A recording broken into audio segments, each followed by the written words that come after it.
ஆக்சி-அசிட்லின் case கட்டிங்கிற்கு வரவேற்கிறோம். இந்த பகுதியில் ஆக்சி-அசிட்லின் கட்டிங் பிளான்ட்டை அமைப்பது பற்றியும், ஸ்ட்ரைட் கட், பெவல் கட் மற்றும் 10 mm மைல் ஸ்டீல் பிளேட்டில் சர்க்குலர் கட் செய்வது ஆகியவற்றை பற்றியும் நீங்கள் கற்றுக்கொள்வீர்கள்.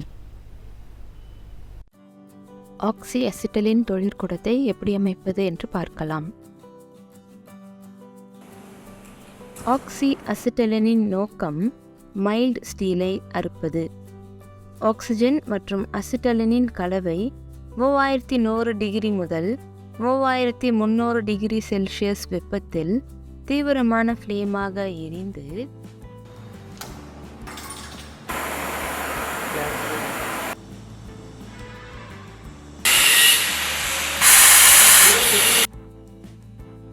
அந்த ஃப்ளேம் எஃகுவோடு கலக்கும்போது அது அந்த மேற்பரப்பை உருக்கி ஒரு உருகிய உலோக குளத்தை உருவாக்குகிறது. இதன் மூலம் அறுக்கும் வேலை செய்யப்படுகிறது.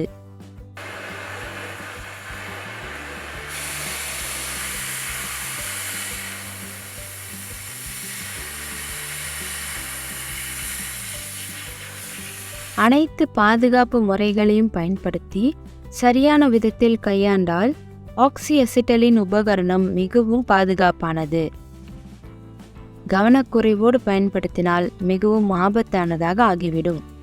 கேஸ் சிலிண்டர்ஸை பயன்படுத்துவதற்கு முன்பு அதை கையாளுபவர் அதனுடைய எல்லா பாதுகாப்பு விதிமுறைகளையும் தெரிந்திருக்க வேண்டும். சிலிண்டர்ஸை கையாளும் போது பின்வருபவற்றை ஞாபகத்தில் வைத்துக் கொள்ளவும். பின்வரும் தனிப்பட்ட பாதுகாப்பு உபகரணங்களை அணிந்து கொள்ளவும். Welding gloves, helmet, leather apron, leather boots, welding goggles மற்றும் மற்ற தனிப்பட்ட பாதுகாப்பு உபகரணங்கள். இவை வெல்டின் தீக்காயம் மற்றும் காயத்தை தடுக்க உதவும். அதிகமான வெப்பம் படாதபடி கேஸ் சிலிண்டர்ஸை தூரமாக வைக்கவும். கேஸ் சிலிண்டர்ஸில் இருக்கும் அழுத்தம் வெப்பத்தோடு சேர்ந்து அதிகமாகும் என்பதை ஞாபகத்தில் வையுங்கள். சிலிண்டர் ஸ்டாண்டில் அல்லது தரையில் சிலிண்டரை வைக்கும்போது எப்போதும் நேராக நிறுத்தி வையுங்கள். சிலிண்டரை கிடைமட்டமாக தரையில் உருட்டாதீர்கள். கேஸ் சிலிண்டரை நகர்த்தும் போது சற்று சாய்வாகத்தான் வைக்க வேண்டும். சிலிண்டர் வால்வ்ஸில் சேதம் ஏற்படாமல் இருப்பதற்காக புரொடெக்டர் கேப்பை பயன்படுத்த வேண்டும். சிலிண்டர் கேப்ஸை கழட்டவும். சிலிண்டர் கீயை சீக்கிரமாக திறந்து மூடுவதன் மூலம் கேஸ் சிலிண்டரின் வால்வுகளை உடைக்கவும்.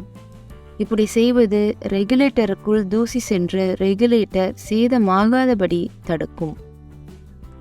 சிலிண்டர் வால்வை திறக்கவோ மூடவோ அளவுக்கு மீறிய சக்தியை ஒருபோதும் பயன்படுத்த வேண்டாம். சுத்தியல் அல்லது குரடு பயன்படுத்துவதை தவிர்க்கவும்.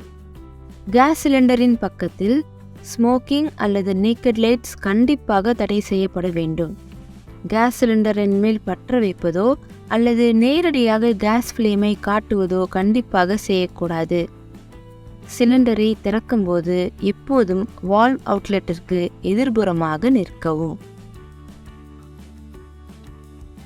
த்ரெட்ஸில் சேதம் ஏற்படாமல் இருக்க எப்போதுமே சரியான அளவுடைய ஸ்பேனரை பயன்படுத்தவும்.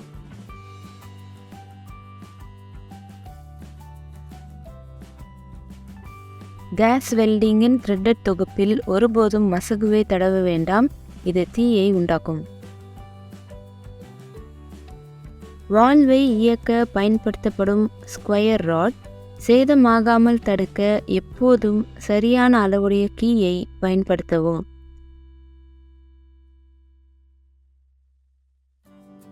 ஒருவேளை ஃப்ளாஷ்பேக் அல்லது பேக்ஃபயர் ஏற்பட்டால் கேஸ் ஃப்ளோவை உடனடியாக நிறுத்துவதற்கு வசதியாக எப்போதுமே கீயை வால் சாக்கெட்டில் வைக்க வேண்டும். டார்ச்சை பற்ற வைக்க ஸ்பார்க் லைட்டர் பயன்படுத்தப்படுகிறது.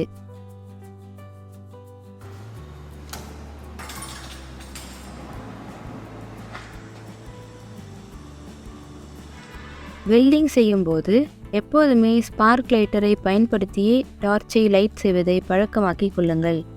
தீப்பெட்டியை ஒருபோதும் பயன்படுத்தாதீர்கள். இதுபோல தீப்பெட்டியை பயன்படுத்துவது மிகவும் ஆபத்தானது. ஏனென்றால் அசெட்டிலீனை பற்ற வைக்கும் போது ஏற்படும் ஃப்ளேமின் பஃப் நுனியிலிருந்து வழிந்து உங்கள் கையை சுட்டுவிடும்.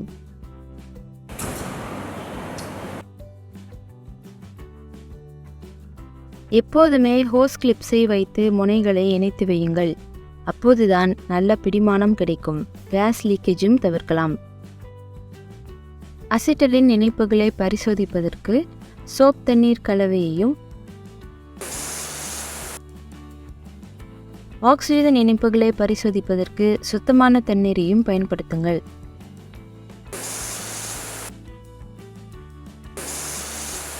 ஆக்சிஜன் இணைப்புகளை பரிசோதிப்பதற்கு ஒருபோதும் சோப் தண்ணீரை பயன்படுத்தக்கூடாது. ஏனென்றால் அது தீ விபத்துக்கு வழிநடத்தும். லீக்கேஜ் சோதனைகளுக்கு எந்த சமயத்திலும் தீப்பெட்டிகளையோ ஃப்ளேம் லைட்டுகளையோ பயன்படுத்தக்கூடாது. கட்டிங் டார்ச்சஸ் செய்வதற்கு லீக்கேஜ் டெஸ்டை பயன்படுத்த வேண்டும்.